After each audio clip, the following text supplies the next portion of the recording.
Sabe aquela sensação de que às vezes, não importa o que aconteça, a injustiça parece sair ganhando? É uma coisa frustrante. E olha, não é de hoje. Hoje a gente vai mergulhar numa visão poderosíssima de um profeta antigo chamado Abacuque. Ele estava exatamente nesse mesmo barco, lutando com essa questão. E a resposta que ele recebeu, bom, ela ecoa até hoje. Pois é, a pergunta que move toda essa história é uma que com certeza todo mundo já se fez um dia. O que a gente faz quando parece que o mal está vencendo? Essa é a angústia do profeta Abacuque, e a resposta que ele recebe é a chave para tudo que a gente vai desvendar aqui. E a primeira coisa que chama a atenção é a atitude dele. Abacuque não fica se lamentando jogado no chão. Pelo contrário, ele age. Ele sobe para um posto de vigia como se fosse um guarda numa torre, numa espera ativa, sabe? Ele está preparado para receber a resposta. Pensa um pouco no que essa imagem significa. Ele se posiciona como uma sentinela. Isso aqui não é uma reclamação passiva, de jeito nenhum. É uma postura de quem tem expectativa.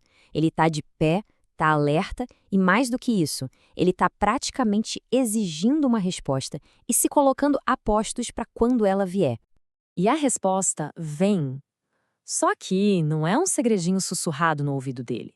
Pelo contrário, a ordem é para proclamar algo em público, de uma forma que todo mundo veja e que dure.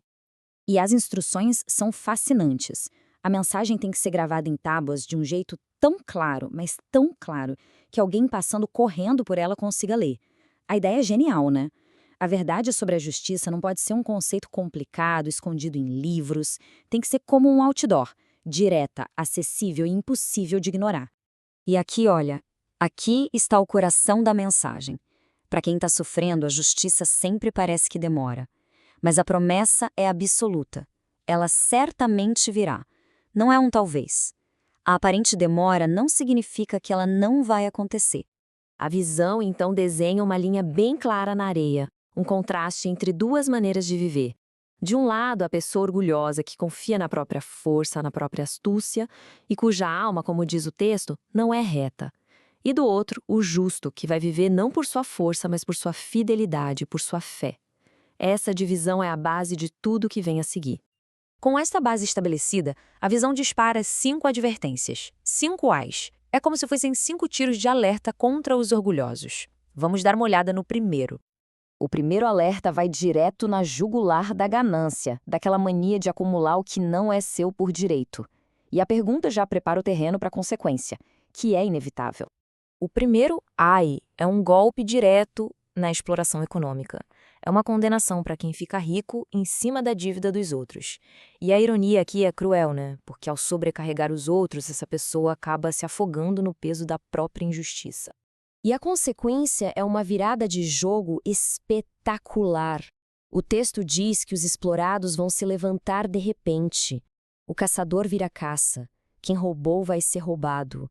É como se a injustiça plantasse as sementes da sua própria destruição. Agora, a segunda advertência. Ela tá com uma outra coisa. Aquela falsa sensação de segurança que o dinheiro sujo parece comprar. O segundo ai usa essa imagem de um ninho no alto. É a tentativa de usar a riqueza para se colocar acima do bem e do mal, sabe? Acima das consequências, como se estivesse blindado. Mas essa segurança, construída com tijolos de injustiça, é pura ilusão. E a imagem que o texto pinta agora é de arrepiar. A injustiça é tão profunda que os próprios materiais da casa, as pedras da parede, as vigas do teto, começam a gritar, a testemunhar contra o dono. A prova do crime está na fundação da sua segurança. Simplesmente não tem para onde correr. A visão muda um pouco o foco agora. Sai da ganância econômica e vai para a violência física, direta. O terceiro ai é para os violentos. Esse aqui é pesado. É um ai para os construtores de impérios, para aqueles que erguem cidades, nações ou até mesmo seus legados pessoais sobre o sofrimento e o sangue dos outros. É uma condenação direta da opressão como método de construção. E o ponto central aqui é o contraste. Todo esse trabalho feito com violência é fútil. É como construir com material que vai pegar fogo. É temporário. O que é permanente, o que é inevitável, é que a glória divina vai cobrir a terra como o mar cobre o fundo do oceano. A violência é só uma marola. A justiça é um tsunami. O quarto ai é terrivelmente pessoal e específico. Ele condena quem explora a fraqueza de alguém só para humilhar, para expor a pessoa, seja por pura maldade ou para levar alguma vantagem. É sobre a crueldade de se aproveitar da vulnerabilidade alheia. E, mais uma vez, a gente vê aquele padrão, o princípio da reversão. A pessoa que buscou poder humilhando os outros vai ser ela mesma coberta de vergonha. O cálice amargo que ela serviu vai ser devolvido. A justiça aqui é recíproca. O feitiço sempre vira contra o feiticeiro. E agora, a última advertência. Essa vai ainda mais fundo. Ela não ataca só o ato da injustiça, mas a raiz de tudo, a adoração de coisas que não têm valor nenhum.